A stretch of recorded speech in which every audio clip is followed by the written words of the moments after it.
Berdasarkan data Dinas Ketenagakerjaan Kota Palembang, jumlah tenaga kerja asing di Kota Palembang di bulan Januari hingga Desember 2016 sebanyak 124 orang, atau mengalami sedikit penurunan jika dibandingkan tahun 2015 sebanyak 127 orang.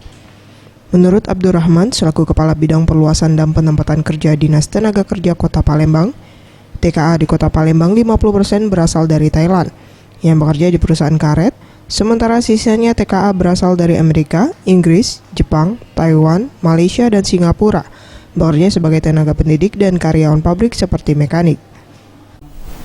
Berdasarkan data yang ada untuk tahun 2015, tenaga kerja asing itu sebanyak 127 orang. Dan tahun 2016 ini berkurang 3 orang menjadi 124 orang terdaftar pada Dinas Tenaga Kerja Kota Palembang. Yang paling banyak itu dominan dari sektor dari pabrik gitu. Untuk tenaga kerja asing yang bekerja di Sumsel hingga Desember 2016, terdata sebanyak 1.047 orang. TKA ini memiliki masa kerja selama 6 bulan dan kemudian bisa diperpanjang kembali. Mega Dwi Handayani, Sriwijaya TV.